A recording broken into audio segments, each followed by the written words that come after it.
No início da manhã de 7 de dezembro de 1941, a aviação e a frota submarina japonesa lançaram um ataque devastador contra a base naval americana em Pearl Harbor. Assim, a Segunda Guerra Mundial, que já estava devastando a Europa há 2 anos, chegou também aos Estados Unidos, no Havaí, no Oceano Pacífico.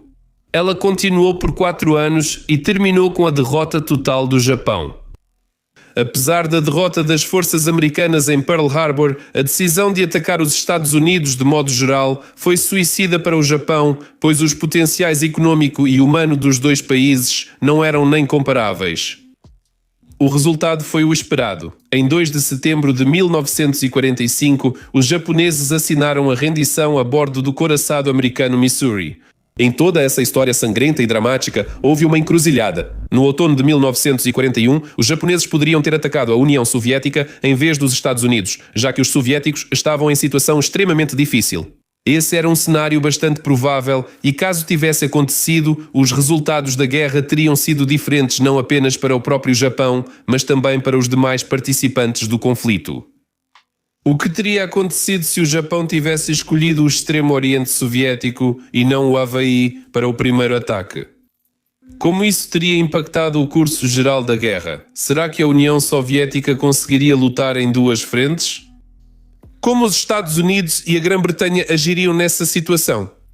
Sobre isso e muito mais, você vai descobrir no episódio de hoje da nossa sessão IC. Vamos nessa!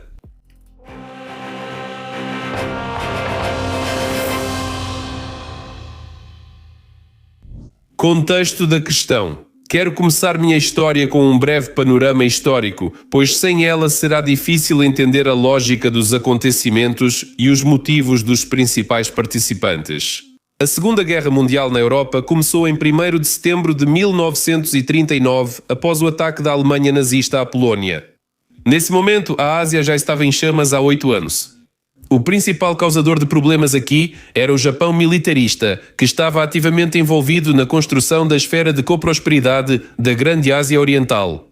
Os japoneses tinham uma visão peculiar de prosperidade para os povos locais, através da conquista de territórios alheios, limpeza étnica e assassinatos em massa. Em 1931, o Japão invadiu a China, criando em seu território o estado fantoche de Manchukuo. Aqui, os japoneses já estavam muito próximos da zona de interesse da União Soviética, o que resultou em conflitos. 2 grandes conflitos de fronteira, perto do lago Khasan e em Khalkhin-Gol. A derrota nesses conflitos esfriou o ímpeto guerreiro dos samurais e obrigou Tóquio a buscar outros caminhos para a expansão futura. Em 1939, os japoneses estavam completamente atolados na China, sem grandes perspectivas nesse teatro de operações militares. Um evento de extrema importância ocorreu em 27 de setembro de 1940. Alemanha, Japão e Itália concordaram em criar um novo bloco político-militar que recebeu o nome de Pacto Tripartite. Em seus documentos constitutivos, foi explicitamente indicada a liderança do Japão na restauração da nova ordem na região asiática. A União Soviética foi convidada a aderir a esse pacto com a promessa de controle sobre as colônias britânicas do Sul. Mas para Stalin isso não bastou e ele rejeitou a proposta do Führer nazista. O próximo ato, o drama do Extremo Oriente, começou após a derrota da França e dos Países Baixos pelo exército de Hitler. Os japoneses decidiram que não teriam melhor oportunidade para tomar as colônias holandesas e francesas no Sudeste Asiático. Em resposta, os Estados Unidos e a Grã-Bretanha congelaram os ativos japoneses nos bancos ocidentais, mas, o mais importante, impuseram um embargo ao fornecimento de petróleo para o Japão. Esse foi um golpe de nocaute que colocou Tóquio diante de uma alternativa, ou capitular imediatamente ou iniciar uma grande guerra. Os japoneses tentaram negociar o fim do embargo de petróleo, mas entre as condições estava a exigência de retirada total das tropas da China, o que, é claro, Tóquio não podia aceitar. O que aconteceu depois todos já sabem.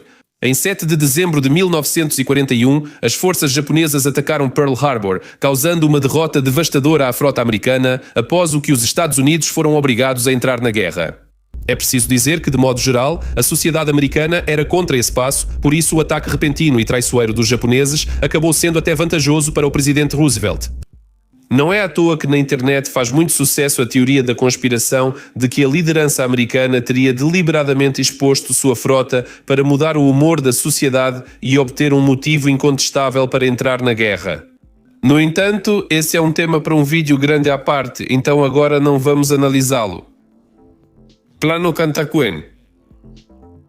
O ataque do Japão aos Estados Unidos em dezembro de 1941 dificilmente pode ser chamado de uma boa ideia. Curiosamente, o próprio governo japonês entendia isso perfeitamente, mas provavelmente não via alternativa. Em setembro de 1941, foi criada uma comissão especial que forneceu os seguintes dados. Os Estados Unidos produzem 20 vezes mais aço do que o Japão, extraem centenas de vezes mais petróleo, fabricam 5 vezes mais aviões e superam os japoneses na mesma proporção em recursos de mão de obra. E o potencial mobilizado do Japão representa apenas 10% do americano. É difícil contar com a vitória nessas condições. Dizem que o almirante Yamamoto afirmou ao primeiro-ministro Konoe: se recebermos essa ordem, garanto batalhas intensas nos primeiros 6 meses, mas não tenho certeza do que ocorrerá se a guerra durar 2 anos. Não tenho certeza do que acontecerá se a guerra se prolongar por 2 ou 3 anos. E ela realmente se prolongou. Yamamoto morreu e não viu os tristes resultados da guerra, mas isso já não tinha muita importância. No entanto, os japoneses tinham uma alternativa desde o início, bastante bem pensada e até pode-se dizer detalhada. Ela se chamava Plano Cantocuen.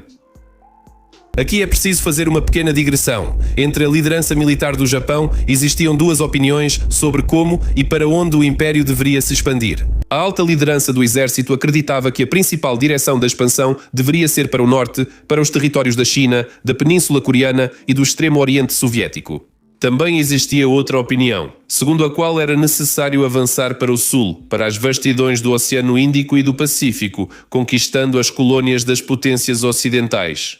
Não surpreende que os principais apoiadores fossem militares da Marinha. No fim, o lobby naval venceu, mas isso não significava que os planos terrestres foram esquecidos. Em 1941, o Estado-Maior japonês elaborou o Plano Cantocuen, que previa uma operação para a captura relâmpago do Extremo Oriente Soviético e de uma parte significativa da Sibéria. Uma espécie de blitzkrieg à japonesa, análoga à Barbarossa alemã. Aliás, ela foi sincronizada com esta última em termos de tempo e principais etapas.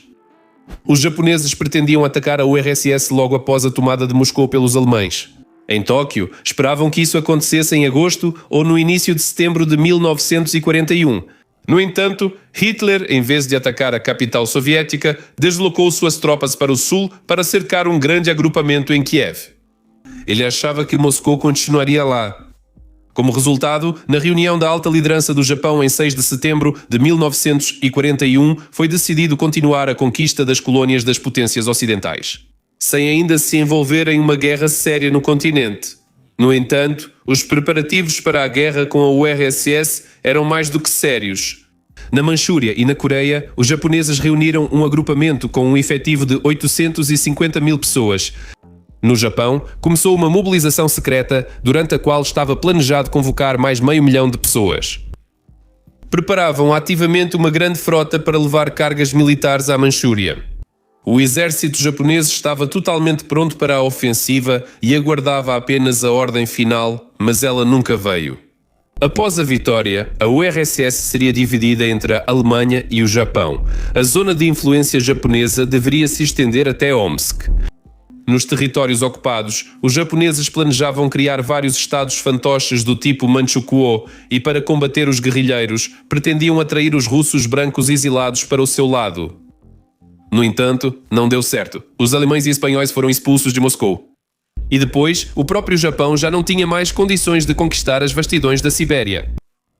Por que o Japão escolheu a direção sul para sua expansão? Os japoneses precisavam de recursos que era mais fácil obter no sul.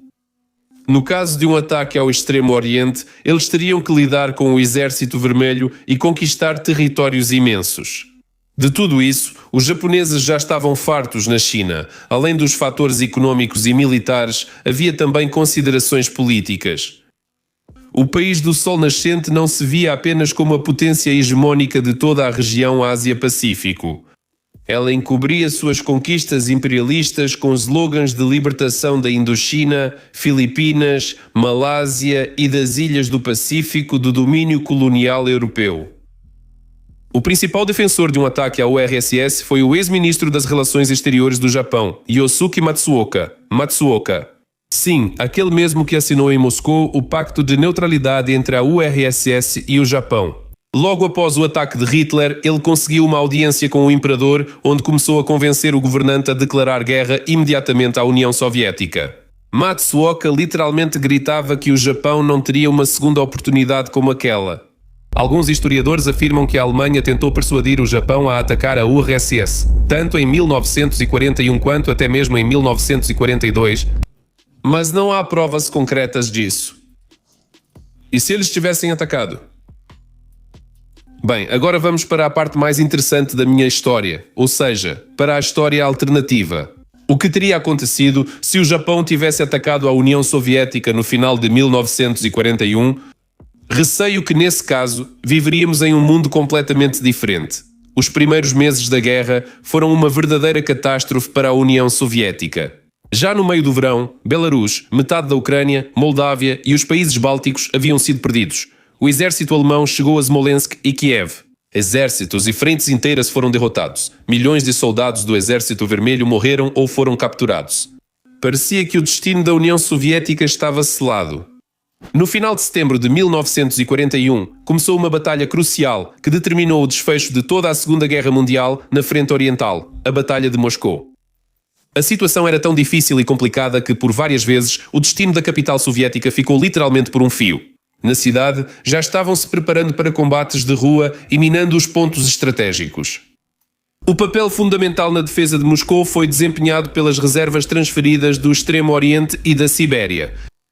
Agora imagine a situação em que, no auge dessa batalha decisiva, o Japão lança um ataque massivo e poderoso no Extremo Oriente. O comando soviético não pode mais enviar divisões siberianas para Moscou. Praticamente não há dúvidas de que, nesse caso, a Wehrmacht teria tomado Moscou. A tomada de Moscou, muito provavelmente, teria sido fatal para a União Soviética. E não se trata apenas da perda da maior cidade, da capital e do centro económico, mas do forte impacto que esse evento teria causado no moral das tropas e de toda a população do país. E por mais que os atuais propagandistas russos digam o contrário, o moral já não estava muito alto. A prova disso são os milhões de soldados do Exército Vermelho que se renderam. Além disso, com a perda de Moscou, o governo soviético poderia até perder completamente a capacidade de administrar o país e de oferecer resistência organizada ao agressor. No caso da tomada de Moscou, as tropas alemãs provavelmente teriam chegado até a linha Arkhangel-Astrakhan, como estava previsto no Plano Barbarossa. Os japoneses teriam ocupado o Extremo Oriente, as Ilhas Kurilas e toda a Sakhalina. Provavelmente eles conseguiriam conquistar vastos territórios da Sibéria Oriental. Muito provavelmente, caso Moscou caísse, a Turquia também teria se juntado ao lado do Pacto Tripartite. O colapso e a ocupação da União Soviética provavelmente teriam mudado radicalmente o equilíbrio mundial. Antes de tudo, a vitória da Alemanha na frente oriental teria colocado um ponto final no destino dos Estados independentes da Europa Ocidental. Hitler talvez ainda considerasse a Itália, mas só pelo relacionamento com Mussolini. O único adversário que restaria para a Alemanha após a derrota da URSS seria a Grã-Bretanha, mas sua situação se tornaria crítica. Talvez os ingleses tivessem que entrar em negociações e assinar uma paz não muito honrosa com os nazistas. É duvidoso que Churchill teria continuado como primeiro-ministro nesse caso. Na nossa realidade alternativa, a única esperança do mundo seriam os Estados Unidos, mas aqui também há muitas dúvidas. Na história real, para tirar os americanos de seu sono letárgico e do isolacionismo, foi necessário o ataque a Pearl Harbor. Uma derrota pesada, que feriu profundamente o orgulho nacional. Se isso não tivesse acontecido, não se sabe se os Estados Unidos teriam decidido entrar na Guerra Mundial. Ou melhor, no massacre. Se não fosse tão pesada, não teria sido tão ruim para a Alemanha. Os alemães teriam que controlar territórios enormes, lutar contra o inevitável movimento de guerrilha e lidar com a deslealdade. Se americanos e britânicos ainda optassem por continuar a guerra, então a Alemanha e sua aliada URSS agiriam. um conflito prolongado com um resultado pouco previsível. No entanto, uma coisa pode ser dita com certeza. No caso da derrota da União Soviética, não se poderia falar em derrota da Alemanha com rendição incondicional. A guerra provavelmente teria terminado em um empate. Em vez de um epílogo, há muitos momentos na história mundial que podem ser chamados de pontos de virada, que determinaram o curso dos acontecimentos nas décadas seguintes. O ataque dos japoneses a Pearl Harbor é sem dúvida um deles. Se o Japão tivesse decidido atacar a União Soviética, os resultados da Segunda Guerra Mundial teriam sido muito mais trágicos para nós do que realmente foram. E um continente inteiro teria ficado por muitos anos sob o jugo da mais terrível ditadura da história da humanidade. Felizmente, a história não aceita suposições. Tchau a todos!